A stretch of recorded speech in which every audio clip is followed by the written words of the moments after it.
بسم اللہ الرحمن الرحیم۔ السلام علیکم۔ پروگرام علم و حکمت میں خوش آمدید۔ میں ہوں محمد سن الیاس۔ ناظرین کرام، غامدی صاحب سے ہم نے ایک موضوع پر گفتگو کا آغاز کیا تھا۔ ہمارے ہاں جو مذہبی علماء نظر آتے ہیں ان کے اندر بھی ڈیفرنٹ کیٹیگریز ہیں۔ بعض لوگ ہیں جو واعظین ہیں، بعض معلمین ہیں، بعض محققین ہیں، اور پھر ان میں سے بعض مجتہدین کے درجے پر فائز ہوتے ہیں۔ ہم یہ دیکھتے ہیں کہ عام طور پہ لوگ یہ ایکسپیکٹ کرتے ہیں کہ ہر عالم ان کے ساتھ اسی سطح پہ انگیج کرے، اور اسی طرح عالم کے سامنے بھی یہ سوال آتا ہے کہ لوگوں کی اس سے ایکسپیکٹیشن کیا ہوتی ہے۔ ہم صاحب نے بتانے کی کوشش کی تھی کہ ان سب کو دیکھنا چاہیے کہ ان کا دائرہ عمل کیا ہے، اور اس کے حدود و شرائط کی رعایت سے لوگوں سے گفتگو کرنی چاہیے۔ اسی موضوع کو آگے بڑھاتے ہیں۔ حضرت سابق ہمارے سے تشریف رکھتے ہیں جناب جاوید احمد غامدی صاحب۔ السلام علیکم غامدی صاحب۔ وعلیکم السلام۔ ہم سے بڑی تفصیل سے ایک ابتدائی طور پہ اکثر لوگوں کے سامنے آ گیا تھا، پھر ہم نے آپ سے پچھلی نشست میں پوچھا بھی تھا کہ جو ہمارے واعظین حضرات ہیں ان کو کیا مشکلات درپیش رہتی ہیں۔ ایک پہلو مجھے بیان کیجیے گا۔ عام طور پر تو ہم نے یہ دیکھا تھا کہ واعظ حضرات کھڑے ہوتے ہیں، تقریریں کرتے ہیں، بسا اوقات فضائل کی کہانیاں سناتے ہیں، لوگوں کو ابھارتے ہیں، اپنے مسلک کے اندر جو کچھ عقائد کی چیزیں ہوتی ہیں ان کو بیان کرتے ہیں، وہ سب آپ نے بیان کیا۔ ایک اور صنف واعظین کی بر صغیر کے اندر بھی اور مسیحی مبلغین کی بہت زیادہ نظر آتی ہے۔ وہ لوگ ہیں جو نہ معلم ہیں، نہ عالم ہیں، نہ مجتہد ہیں، پبلک پہ کھڑے ہو کے بات کرتے ہیں، لیکن بات کرتے ہوئے ادیان کا تقابل کرتے ہیں، کمپیریٹیو ریلیجیس اسٹڈیز کے دائرے میں جاتے ہیں اور اپنے مذہب کی حقانیت کو ثابت کرنا چاہتے ہیں، دوسرے کی جو کتاب ہے اس کے اندر کچھ غلطیاں بتا کر یا اس کی اوپر کوئی چیلنج کر کے ایک ایگریسو ڈیبیٹ کا سا ماحول ہوتا ہے۔ یہ بھی واعظین حضرات ہی کر رہے ہوتے ہیں بالعموم۔ اس صنف کو کیسے دیکھتے ہیں واعظ کی جو ہمارے بر صغیر میں نظر آتی ہے؟ اس کو ہمارے ہاں مناظرین کے لفظ سے تعبیر کیا جاتا ہے۔ اچھا میرے نزدیک یہ معلمین ہی کی ایک قسم ہے۔ اچھا، یعنی جب آپ لوگوں کو دین بتانے کے لیے کھڑے ہوئے ہیں، آپ چاہتے ہیں کہ دین کی تعلیم دیں، تو بعض معاشروں میں، بعض حالات میں آپ کو مقابلے میں مقاومت پیش آ جاتی ہے۔ آپ ایک علاقے میں گئے ہیں، آپ وہاں کوئی بات کرنا چاہتے ہیں، وہاں پہلے سے کچھ لوگ کسی اور دین کو ماننے والے ہو سکتے ہیں۔ مثال کے طور پر مشرکانہ ادیان کی ایک پوری روایت ہے، اس کے ماننے والے ہو سکتے ہیں۔ خود ابراہیمی دین میں ہم یہ جانتے ہیں کہ دو بڑے فرقے پیدا ہوئے ہیں، جیسے یہودیت ہے، نصرانیت ہے، ان کے ماننے والے ہو سکتے ہیں۔ تو قرآن مجید نے ہمیں جو دعوت کے بارے میں حکمت عملی بتائی ہے، اس آیت کی مراجعت کیجیے تو اس میں یہ بتایا گیا ہے کہ ادعو الی سبیل ربک بالحکمہ والموعظۃ الحسنہ۔ اصلاً تو مجھے دعوت دینی ہے۔ کس طرف دعوت دینی ہے؟ اپنے پروردگار کی راہ کی طرف، جس کو قرآن مجید صراط مستقیم کہتا ہے، اس کی دعوت دینی ہے۔ فرمایا ہے کہ یہ دعوت جب دی جائے تو حکمت کے ساتھ دی جائے، یعنی اس میں دانش ہونی چاہیے، اس میں استدلال ہونا چاہیے، یہ بات ایسے کہنی چاہیے کہ دل میں اتر جائے۔ انسان سب سے بڑھ کر اپنے دماغ کی الجھنوں کے ساتھ تبردآزما ہوتا ہے، اس سے اس کو نکال کر شفقت کے اسلوب میں بات بیان کی جائے۔ والموعظۃ الحسنہ، اچھی نصیحت کی جائے اس کو۔ ظاہر ہے نصیحت کرنی ہے، ترغیب دینی ہے، یہ کون کرے گا؟ یہ وہی لوگ کرتے ہیں نا جن کو ہم واعظین کہتے ہیں۔ تو انہی کو بعض اوقات یہ مسئلہ پیش آ جاتا ہے کہ دوسرا ان کے ساتھ مجادلے پر اتر آتا ہے۔ یہ قرآن مجید نے خود بیان کیا ہے، ایسا ہوتا ہے بعض اوقات۔ پیغمبروں کے ساتھ بھی یہ صورتحال پیش آ گئی ہے۔ جو آدمی بھی دعوت دینے کے لیے اٹھے گا، وہ اگر لوگوں کو دین سکھا رہا ہوگا یا اس کی تعلیم دے رہا ہوگا، تو ایسا تو نہیں ہے کہ ہر آدمی اس کی بات سنے گا۔ واعظین حضرات تو یہاں تک رہ سکتے ہیں کہ انہوں نے ترغیب دے دی، انہوں نے ترہیب کا اسلوب اختیار کر لیا، انہوں نے لوگوں کو کچھ یاد دہانی کرا دی، انہوں نے کچھ فضائل ان کو سنا دیے، کچھ بزرگوں کے ساتھ وابستگی ان کے اندر پیدا کر دی، کچھ پرانی تاریخ کی یاد دہانی کرا دی، ان کی بات ختم ہو گئی۔ لیکن جو شخص دین کو پڑھانے کے لیے کھڑا ہوگا، اندازہ کیجئے کہ ہمارے ہاں جو اساتذہ دین کو پڑھا رہے ہوتے ہیں، ان کے ہاں بھی یہ دوسرے پہلو بعض اوقات نمایاں ہو جاتے ہیں۔ یعنی ایک شخص آپ کو سائنس پڑھانے کے لیے کھڑا ہوا ہے، اس میں بھی مختلف مدرسہ فکر ہوں گے۔ ایک شخص آپ کو فلسفہ پڑھانے کے لیے کھڑا ہوگا، اس میں بھی جدلیات کے بہت سے مباحث آ جاتے ہیں۔ اسی طرح کی صورتحال دین کے ایک معلم کو بھی پیش آ جاتی ہے۔ یہ اس درجے میں آنی چاہیے جس درجے میں قرآن نے بیان کیا ہے، یعنی اصلاً یہ کوئی الگ صنف نہیں بننی چاہیے۔ دعوت دینی ہے، موعظہ حسنہ کے اسلوب میں دینی ہے، حکمت کے ساتھ اپنی بات کہنی ہے۔ اصل کام یہی ہونا چاہیے ایسا ہو سکتا ہے کہ آپ کا مخاطب کسی وقت بحث مباحثے کی صورت پیدا کر دے، اس میں یہ ہدایت کی گئی ہے کہ وجادلہم باللتی ہی احسن۔ اب جس طرح اختصاص ہو جاتا ہے تو بعض لوگوں نے انہی معلمین میں سے یہ اختصاص پیدا کر لیا کہ وہ ادیان کے مابین یا مختلف فرقوں اور گروہوں کے مابین مناظرے کا طریقہ اختیار کریں گے۔ ٹھیک، دیکھا ہوگا آپ نے کہ ہمارے ہاں جو مختلف مکاتب فکر ہیں، جیسے دیوبندی ہیں، بریلوی ہیں، اہل حدیث ہیں، سلفی ہیں یا اور لوگ ہیں، ان میں بھی کچھ مناظر پیدا ہو جاتے ہیں۔ وہ دیکھیے تو اصل میں معلمین ہی ہوتے ہیں، یعنی اچھے معلمین جو اپنے مدارس میں بیٹھے ہوئے لوگوں کو کوئی فقہ پڑھا رہا ہے، کوئی ان کو نحو و صرف پڑھا رہا ہے، کوئی ان کو علم کلام پڑھا رہا ہے، انہی کے اندر سے بعض لوگ ایسے پیدا ہو جاتے ہیں جو پھر اس میں اختصاص پیدا کر لیتے ہیں۔ اب اس میں اختصاص پیدا کر لیں گے تو عام طور پر ایک ذہنیت اس میں غلبہ پا لیتی ہے۔ وہ ذہنیت ہے دوسرے کی تردید کرنی ہے ہر حال میں، اس کو شکست دینی ہے ہر مجلس میں، یہ چیز پیدا ہو جاتی ہے۔ یہ اصل میں وہ بیماری ہے جو ایک دائی کو مجادلے کے امکان کے ساتھ لاحق ہو گئی ہے۔ اچھا، یعنی ایک چیز جس کو کبھی کبھار پیش آنا تھا وہ بڑے سے بڑے عالم کو پیش آ جاتی آ ہے۔ سکتا ہے۔ یعنی وہ آپ کو غزالی اور باقلانی کے ہاں بھی نظر آ جائے گی، وہ آپ کو شاطبی کے ہاں بھی نظر آ جائے گی۔ کوئی صاحب علم آ گیا، بات کرنے کے لیے آ گیا، آپ امام ابن تیمیہ کی گفتگویں دیکھیے، بعض موقعوں پر ان کو باقاعدہ بحث کرنی پڑی ہے، مجالس میں کھڑے ہو کے بحث کرنی پڑی ہے۔ تو بحث کرنا پڑ جانا یہ کوئی بری چیز نہیں ہے، لیکن اس کو آپ ایک فن بنا کے دوسرے ادیان یا فرقوں کی تغلید پر اتر آئیں، اس سے مناظرانہ ذہن پیدا ہوتا ہے۔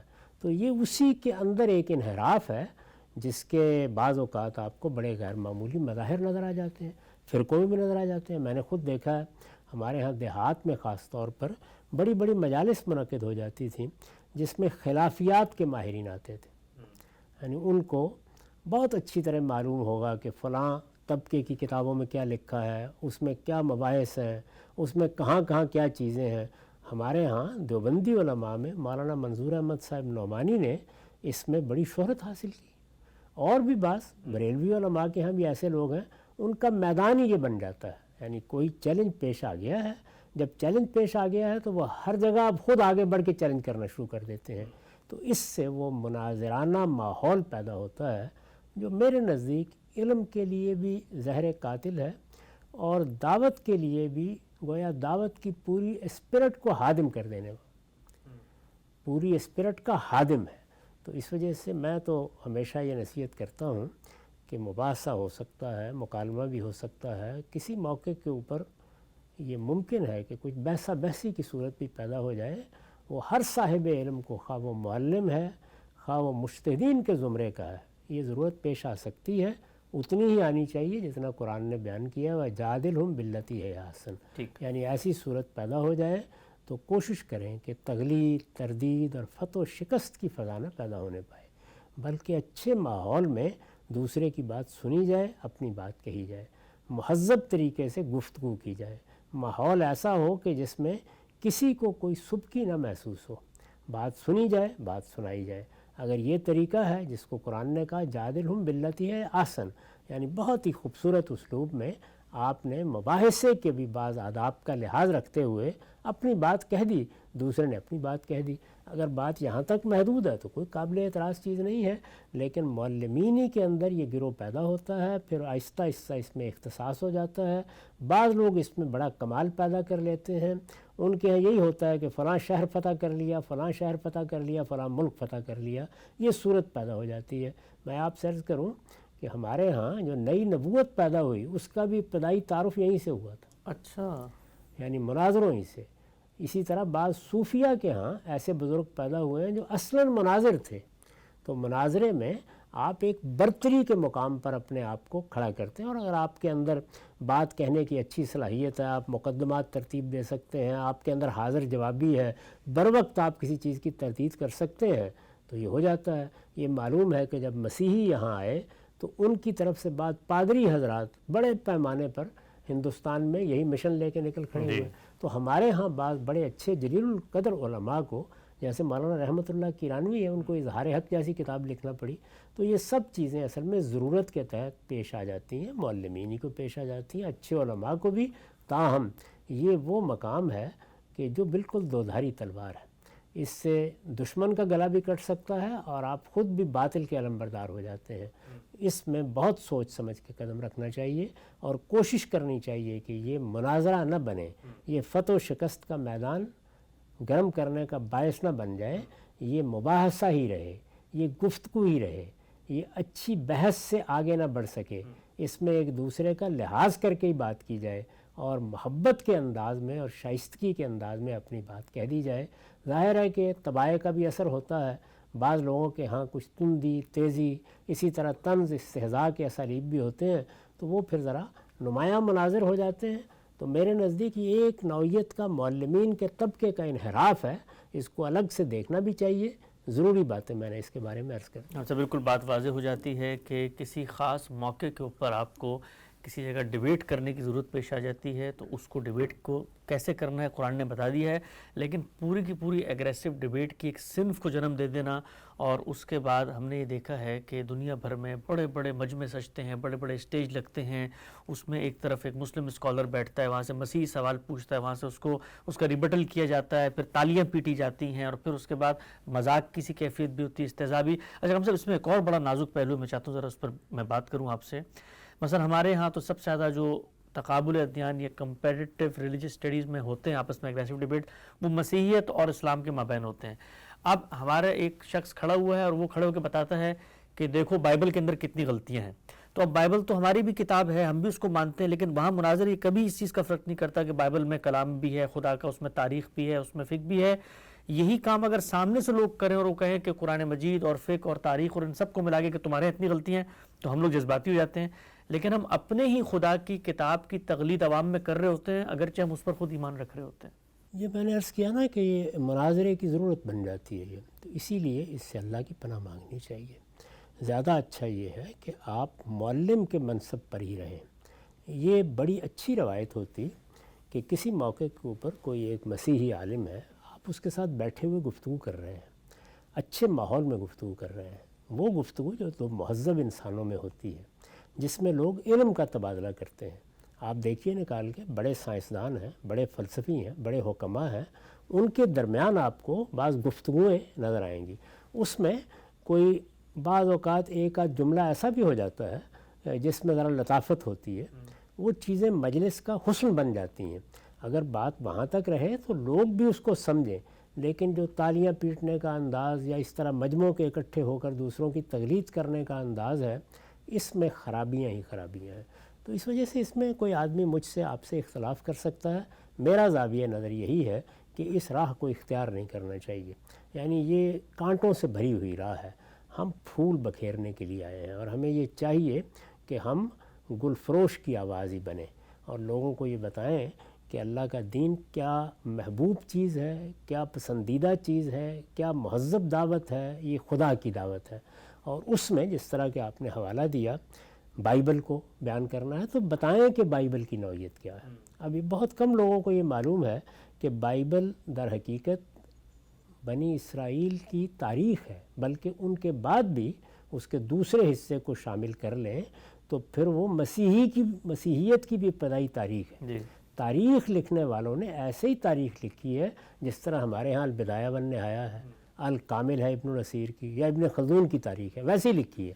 اس کے درمیان میں چونکہ ان کی تاریخ کا یہ واقعہ ہے کہ تورات نازل ہوئی، ان کی تاریخ کا یہ واقعہ ہے کہ زبور نازل ہوئی، تو وہ درمیان میں تورات، زبور، انجیل، انبیاء کے صحائف یہ بھی آ جاتے ہیں. وہ ان کے اندر ہیں. پوری کی پوری بائبل الہامی کلام نہیں ہے. تو یہ بعض اوقات جو لوگ اس طرح کی غلطیاں بتاتے ہیں یا بعض اس طرح کی چیزیں بتاتے ہیں، اس کا کوئی تعلق نہ تورات سے ہوتا ہے، نہ انجیل سے ہوتا ہے، نہ زبور سے ہوتا ہے. وہ بالعموم تاریخی حصے سے متعلق ہوتی ہیں. اور تاریخی حصے میں اگر ہم اپنی تاریخ کی کتابیں کھول کے بیٹھ جائیں تو اندازہ ہی کیا جا سکتا ہے کیا صورت ہوگی. ادھر کچھ مسیحیوں کے یہاں بھی غلطی ہے، وہ یہ کہ انہوں نے پوری کی پوری اس تاریخ کو بھی بائبل مقدس بنا دیا ہے. ہمارے ہاں بھی جو لوگ تاریخ سے دین اخذ کرتے ہیں یہ معلوم ہے کہ ان کے یہاں بھی یہی صورتحال ہے. تو اس میں لوگوں کو حقائق سے باخبر کرنا، صحیح جگہ پر بیٹھ کے بات کرنا، جو چیز جیسے ہے اس کو ویسے ہی رکھنا. اور یہ طریقہ تو خیر میرے نزدیک ہر لحاظ سے غلط ہے کہ آپ دوسرے کے ہاں غلطیاں بتائیں. نہیں، آپ کو اپنی بات کہنی چاہیے اور یہ بتانا چاہیے کہ ہم جو کچھ بیان کر رہے ہیں اس کے لیے استدلال کیا ہے، اس کی حقیقت کیا ہے، اس کے ماخذ کیا ہیں، وہ بات کس بنیاد پر کہی جا رہی ہے.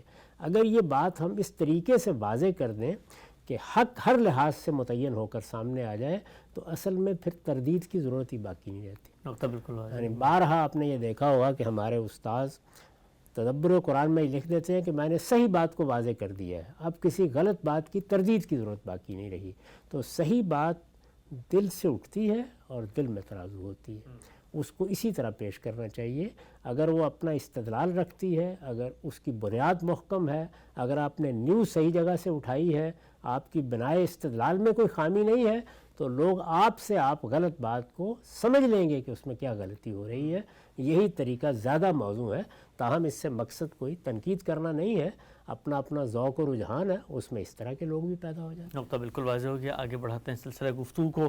اچھا قام صاحب، یہ تو واضح ہو گیا کہ جو وائز حضرات ہیں ان کا ایک محدود دائرہ ہے. اب ہمارے ہاں جو مذہبی طبقہ ہے یا آپ مذہب کا علم حاصل کرنا چاہتے ہیں، آپ اپنا اختصاص یا اسپیشلائزیشن پیدا کرنا چاہتے ہیں، اس کے لیے باقاعدہ ایک نظام بنا ہوا ہے. درس نظامی کا کہیے، مدارس کا کہیے، یونیورسٹیوں میں بھی، جامعات میں بھی کچھ نہ کچھ نظام چل رہے ہیں. اب یہ ہوتا ہے کہ ایک شخص جو اپنے اندر صلاحیت رکھتا ہے وعظ کی، اس کو بھی جب سسٹم میں انجیکٹ کیا جاتا ہے تو جو نظام ہے وہ تو محقق علماء پیدا کرنے کا یا کسی درجے میں معلمین پیدا کرنے کا ہے. اس کے اندر مشکل فن کی کتابیں ہیں، اس کے اندر پھر اس علوم و فنون اور زبانوں کو سیکھنے کا پورا مرحلہ ہے، پھر امت کی علمی تاریخ سے واقفیت حاصل کرنا ہے. آپ کی نظر میں اگر کوئی شخص دین کا واعظ بننا چاہتا ہے تو اس کو بھی اپنی ذات میں پہلے تو انکریج کرنا چاہیے، اس لیے کہ لگتا یہ ہے کہ اس کو دین کا عالم بنانا ہے، عالم کے اندر سے واعظ نکل آئے گا، یا شروع ہی سے اس کی ٹریننگ ایک واعظ کے طور پہ ہونی چاہیے؟ یہ تو پورے نظام تعلیم کا مسئلہ ہے جو آپ نے شروع کر دیا ہے. ہمارے پورے نظام تعلیمی میں اس چیز کا خیال نہیں رکھا جاتا. یہ ہمارا جو جدید نظام تعلیم ہے اس کی بھی خامی ہے کہ فرد کی ضرورتیں کیا ہیں اور معاشرے کی ضرورتیں کیا ہیں. فرد کو اللہ تعالیٰ نے متنوع صلاحیتوں کے ساتھ پیدا کیا ہوتا ہے. اس وجہ سے یہ ضروری ہے کہ پہلے کوئی 8 سال کی تعلیم زیادہ سے زیادہ ایسی ہو سکتی ہے جسے آپ بالکل ہی مشترک کر دیں، یعنی بنیادی چیزیں سکھانی ہیں. کچھ فنون ہیں جو ہر شخص کے لیے جاننے ضروری ہے.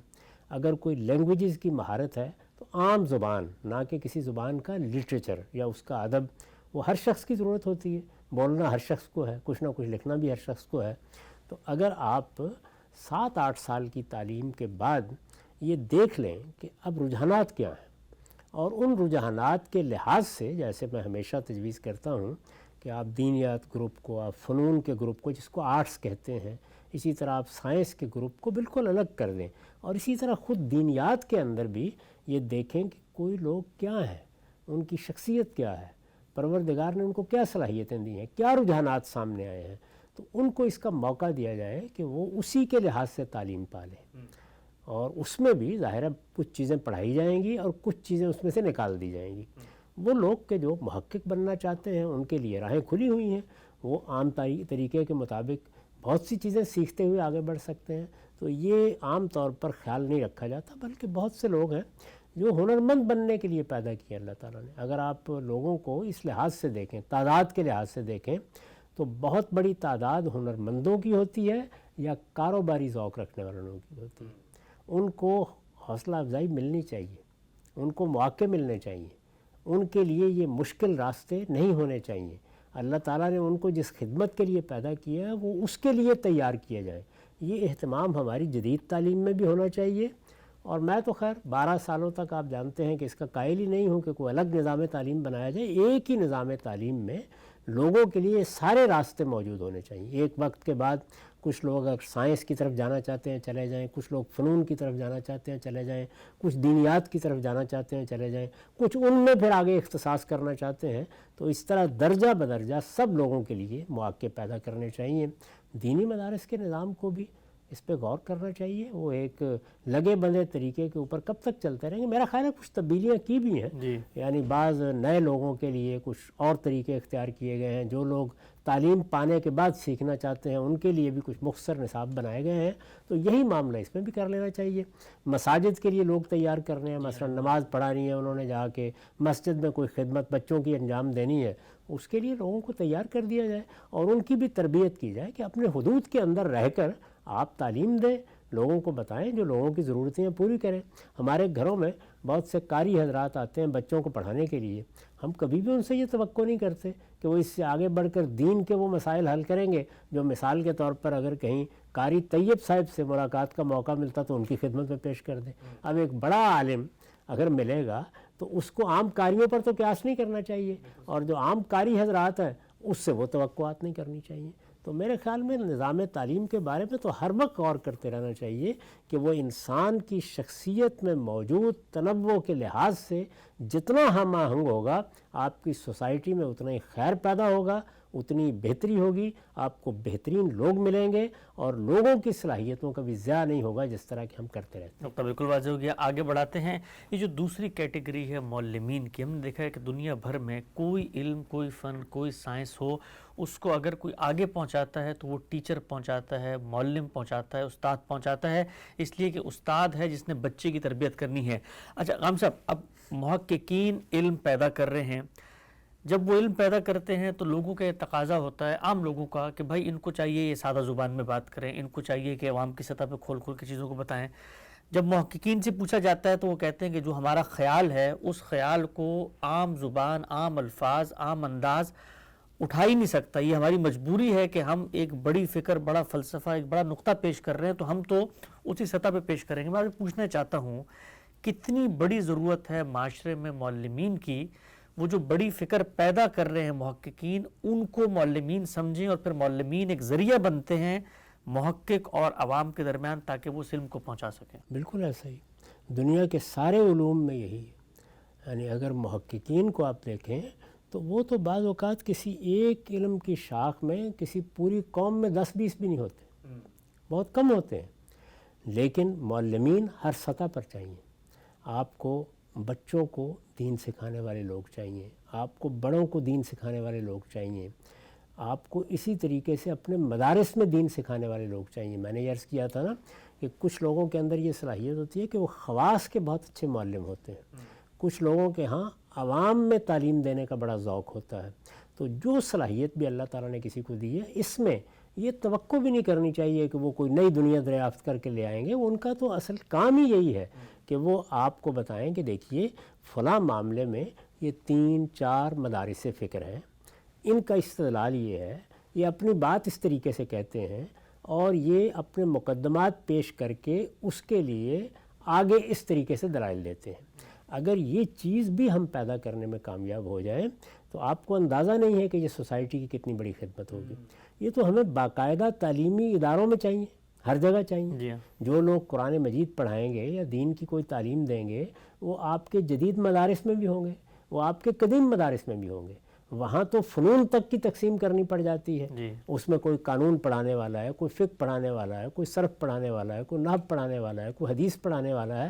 تو ہر فن میں معلمین چاہیے ہوتے ہیں اور بحیثیت مجموعی بھی دین کو سمجھنے والے معلمین دین بتاتے ہیں، تعلیم دیتے ہیں. عوام میں جب آپ جاتے ہیں تو ظاہر ہے کہ پھر لوگوں کو ان کی سطح پر اتر کر تعلیم دینی ہوتی ہے. اس میں بھی یہ ضروری نہیں ہے کہ ہر معلم ہر سطح پر اترے.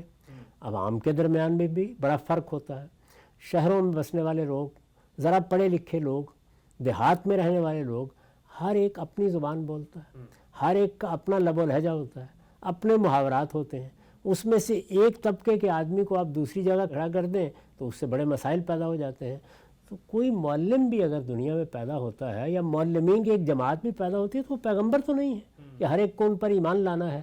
یہ دیکھنا چاہیے کہ ان کی صلاحیت کیا ہے، وہ کہاں تعلیم دے سکتے ہیں، اور ان سے وہ توقعات بھی نہیں کرنی چاہیے کہ جو مثال کے طور پر ہم مجتہدین سے یا محققین سے کرتے ہیں. یہ ان کا کام نہیں ہے. ان کو بھی یہ چاہیے کہ وہ اپنے حدود کا خیال رکھیں. بہت اہم بات. یعنی ایک بڑا معلم بعض اوقات بڑی غیر معمولی خدمات انجام دیتا ہے. بارہا یہ ہوتا ہے کہ ایک محقق اپنی بات کہتا ہے، ایسی الجھی ہوئی ہوتی ہے کہ نہ اس کا کوئی سر ہوتا ہے نہ پیر ہوتا ہے، لیکن ایک اچھا معلم اسی بات کو اٹھاتا ہے اور بتاتا ہے اس کے مضمرات یہ ہیں، یہ اتنی بڑی بات کہہ دی ہے۔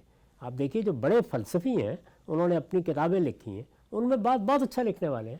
مثلا نیتشے کے بارے میں کہا جا سکتا ہے کہ بڑا اعلیٰ درجے کا ادیب بھی ہے اور وہ آپ کو اپنے سحر میں گرفتار کر لیتا ہے، لیکن کیا ایمینول کانٹ کے بارے میں بھی یہ کہا جا سکتا ہے؟ کیا دیکارت کے بارے میں بھی یہ کہا جا سکتا ہے؟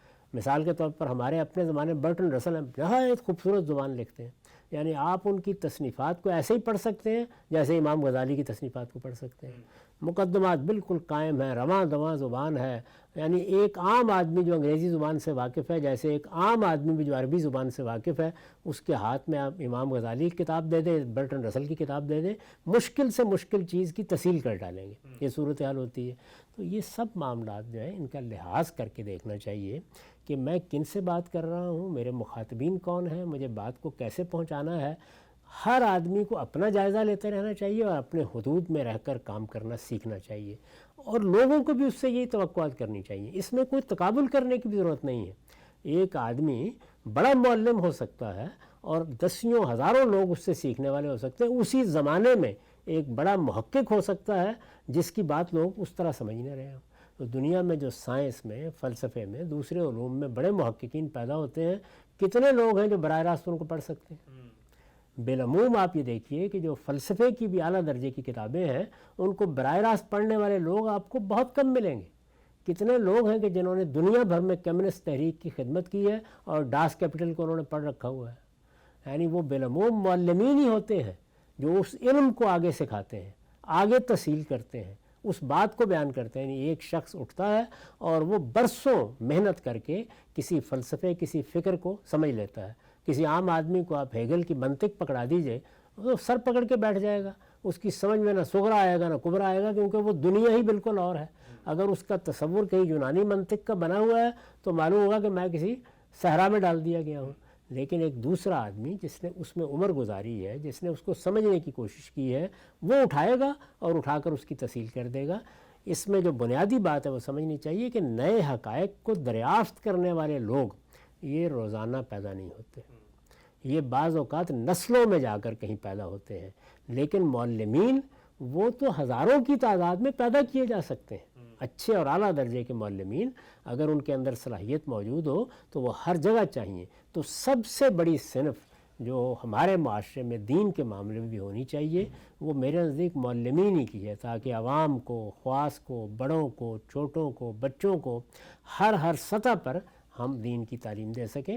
اور یہ معاملہ صرف دین کا نہیں ہے، ہر علم کے ساتھ ایسے ہی ہے۔ یعنی سائنس بھی ہمیں بچوں کو پڑھانے والے لوگ چاہیے، بڑوں کو پڑھانے والے لوگ چاہیے، کالجوں اور یونیورسٹیوں میں پڑھانے والے لوگ چاہیے۔ تو ہر سطح پر معلمین ہر علم میں چاہیے، ہر فن میں چاہیے، اور سب سے بڑھ کر اللہ کے دین کی تعلیم دینے کے لیے چاہیے۔ نقطہ بالکل واضح ہو گیا، کیا اہمیت ہے ایک معاشرے میں جس میں آپ علم کا فروغ چاہتے ہیں، لوگوں کو حقائق سے روشناس کرانا چاہتے ہیں، سچائی کا تعلم بنانا چاہتے ہیں، وہاں پر معلمین کو پیدا کرنا اور معلمین کی ٹریننگ کرنا۔ اچھا غم صاحب، ایک اور چیز جو میں آپ سے پوچھنا چاہتا ہوں وہ یہ ہے کہ ظاہری بات ہے جو معلم ہوتا ہے وہ محقق سے براہ راست متعلق ہوتا ہے، بڑی بڑی تحقیقات پڑھ رہا ہوتا ہے۔ جب وہ پڑھتا ہے تو پڑھنے کے بعد علم کی جو طلب اور علم کی جو پیاس ہے وہ اس کو اندر سے پیغام دیتی ہے کہ تم ایک درجہ اوپر کیوں نہیں جا سکتے۔ تو ہم نے یہ دیکھا ہے کہ وہ جو ایک درجہ اوپر جانے کی ارج اور خواہش ہے اس میں بہت بڑی تعداد معلمین کی ہے جو محققین بننے کی آرزومند ہوتی ہے، لیکن وہ محققین بن نہیں سکتے۔ نتیجے کے اعتبار سے نہ تحقیق ہوتی ہے نہ تعلیم ہوتی ہے۔ مجھے یہ بتائیے گا یہ کتنا ضروری ہے، چونکہ ہمارے یہاں سمجھا جاتا ہے کہ اگر آپ محقق نہیں بنے اور آپ معلم بن گئے ہیں تو وہ آپ ایک درجہ نیچے ہیں، کیونکہ محقق تو ایک درجہ اوپر ہے نا، ظاہری بات ہے وہ تو اوریجنل تھاٹ کریٹ کر رہا ہے، آپ تو اس تھاٹ کو کاپی پیسٹ کر رہے ہیں یا اس کو بیان کر رہے ہیں۔ تو ہر معلم میں یہ خواہش پیدا ہوتی ہے کہ میں ایک سیڑھی اوپر چڑھ جاؤں، کسی طرح میں بھی محقق کی جگہ پہ بیٹھ جاؤں۔ اس خواہش کے بارے میں آپ کیا کہتے ہیں؟ اوپر جانے کی خواہش کوئی بری چیز نہیں ہے، لیکن یہ خواہش جوانی میں پیدا ہو گئی، 2 سال رہ گئی، 4 سال رہ گئی۔ عمر کے ایک حصے میں آپ کو 2-4 سال کے تجربات کے بعد اپنے حدود جان لینے چاہیے۔ اگر آدمی نے یہ نہیں جانے تو وہ ایک ناکام آدمی بن کے رہ جائے گا، یعنی وہ محض حسرت کی داستان ہوگا اور کچھ نہیں ہوگا۔ تھوڑا عرصہ آدمی اس طرح کی خواہشات میں مبتلا ہو جاتا ہے۔ کسی بھی علم اور فن میں جب آپ داخل ہوتے ہیں، ہم بھی جب داخل ہوتے تھے تو اندازہ ہوتا تھا کہ یہ بھی کر لیں گے وہ بھی کر لیں گے، لیکن وقت کے ساتھ اندازہ ہوتا جائے کہ ہر آدمی کو اللہ تعالیٰ نے کچھ محدودیتوں کے ساتھ پیدا کیا ہے، زبان کے لحاظ سے، بیان کے لحاظ سے، پس منظر کے لحاظ سے ہر آدمی کو اللہ تعالیٰ نے بڑی منفرد صلاحیتیں دی ہوتی ہیں۔ اور یہ بات کہ کوئی معلم اصل میں دوسروں کی بات ہی بیان کر رہا ہے، نہیں، ایسا نہیں ہے۔ اچھا، دیکھیے، دوسروں کی بات کو نئے اسالیب دینا، نئے انداز دینا، اس کی پریزنٹیشن اور پیشکش میں ندرتیں پیدا کرنا، میں نے بعض معلمین سے پڑھا ہے اور مجھے معلوم ہے کہ وہ شیکسپیئر نہیں تھے یا وہ ملٹن نہیں تھے، لیکن وہ ملٹن کی شاعری پڑھاتے تھے یا شیکسپیئر پڑھاتے تھے تو اس فن کو زندہ کر دیتے تھے، وہ اس طریقے سے اس کو سامنے لاتے تھے کہ جس کے بعد آپ کو محبت ہو جاتی تھی ان علوم و فنون سے۔ تو اس لیے معلمین کوئی کمتر درجے کی شخصیات نہیں ہوتی، بڑے غیر معمولی ٹیچر، استاد ہیں نا۔ تو اساتذہ، یہ تو دیکھیے علم و فن میں بھی یہ ضروری نہیں ہے کہ ہر آدمی غالب اور اقبال اور میر بن جائے، لیکن یہ کہ استاد شعراء وہ بھی تو رہتے ہیں، وہ سکھاتے ہیں لوگوں کو، فن سکھاتے ہیں، اور بعض موقعوں کے اوپر ایسی ایسی باریکیاں اس کے اندر پیدا کرتے ہیں اور لوگوں کو منتقل کرتے ہیں کہ جس سے آگے نسلوں کی تربیت ہوتی ہے۔ تو اس وجہ سے اس کو کمتر بالکل نہیں سمجھنا چاہیے۔ درجات تو دنیا میں رہیں گے میرے بھائی، اب ہر آدمی یہ کہے کہ میں پیغمبر بن جاؤں تو یہ تو نہیں ہو سکتا، درجات ہوں گے۔ ہر آدمی یہ خیال کرے کہ وہ ابو حنیفہ اور شافعی بن جائے، یہ بھی نہیں ہو سکتا۔ تو اللہ تعالیٰ نے جو درجات رکھے ہیں وہ موجود ہیں، اور فوق کل ذی علم علیم، آپ کسی بڑے سے بڑے عالم کو دیکھیے، معلوم ہوتا ہے اس سے بھی بڑا عالم ہو سکتا ہے۔ میں نے عرض کیا نا کہ ہماری پوری تاریخ ہے 14 صدیوں کی، ہم چونکہ دین کے علم پر بات کر رہے ہیں تو اس میں 4-5 لوگ ہیں جن کو آپ اٹھا سکتے ہیں کہ جنہوں نے دنیا تبدیل کر دی ہے، ایک نیا آہنگ پیدا کر دیا ہے، ایک نئی دنیا پیدا کی ہے، اور اس نئی دنیا کو لوگوں کے لیے ایسا بنا دیا ہے کہ قومیں ان سے متاثر ہوئی ہیں۔ تو یہ چیز تو چند لوگوں کے یہاں ہوگی، اب ہر آدمی تو یہ نہیں کر سکتا۔ اللہ نے کسی کو پیدا کیا ہے تو کسی کا راستہ بھی بند نہیں کرنا چاہیے، لیکن خود اس کو ضرور یہ سوچنا چاہیے کہ میں نے 2 سال دیکھ لیا، 3 سال دیکھ لیا، کیا میرے اندر چیزوں کو سمجھنے، ان پر غور کرنے اور اس طریقے سے نئے حقائق دریافت کرنے کی امنگ تو اپنی جگہ ہے، لیکن کیا صلاحیت بھی ہے، کیا اس طرح کا راستہ میرے لیے کھلا ہے؟ تو کچھ تجربات کے بعد آدمی بڑی اچھی طرح اپنے آپ کو اسیس کر لیتا ہے۔ جب وہ متعین کر لے تو پھر اپنے آپ کو اس تک محدود رکھے اور پھر معلم بنے۔ حقیقی معلم وہ اصل میں چیزوں کو اپنی طرف منسوب کرنے سے نہیں بنتا، اس کا طریقہ یہ ہوتا ہے کہ وہ یہ بتاتا ہے لوگوں کو، یہ دیکھیے یہ اصل میں ہماری روایت کا نقطہ نظر ہے، یہ اس میں فلاں عالم کا زاویہ نظر ہے، یہ اس میں سلفی تعبیر ہے، یہ اس میں فلاں نقطہ نظر کے لوگوں کا بیان ہے۔ ان چیزوں کو سمجھانا، بتانا، معلومات میں اضافہ کرنا اچھے معلمین کا کام ہے۔ تو معلمین میں بھی بڑے بڑے اعلیٰ لوگ ہوتے ہیں جن کے درجات پھر اپنی جگہ متعین ہے، یعنی ہر آدمی ہر سطح کا معلم نہیں ہوتا، غیر معمولی اساتذہ بھی ہوتے ہیں اور عام اساتذہ بھی ہوتے ہیں، اور مختلف طبقات کے اساتذہ بھی ہوتے ہیں۔ تو اس میں بھی بڑے درجے ہیں، آدمی کو اس کو حاصل کرنے کی کوشش کرنی چاہیے۔ ضروری نہیں ہے کہ اگر اللہ تعالیٰ نے آپ کو تحقیق کا ذوق نہیں دیا یا اس کا مزاج نہیں دیا یا وہ استاد طبع نہیں ہے یا وہ رجحان نہیں ہے تو ایپٹیچیوڈ کے بغیر آپ اس راستے پر نکل جائیں گے تو علم کو بھی خراب کریں گے، اپنے آپ کو بھی خراب کریں گے، اس کا آخر حاصل کیا ہونا۔ نقطہ بالکل واضح ہو گیا۔ آج کی نشست کا آخری سوال غام صاحب کی خدمت میں رکھتے ہیں۔ اچھا غام صاحب، تحقیق تو ظاہری بات آپ نے فرمایا چند لوگ کریں گے، محدود دائرے میں کریں گے، ان کی خاص زبان اور خاص اصطلاحات ہوں گی اور خاص دنیا ہوگی جو اس کو سمجھ سکتی ہے۔ یہ معلم ہے جو محقق کو عالمی سطح پر متعارف کراتا ہے، اس کی علم کی روایت کی بنا رکھتا ہے۔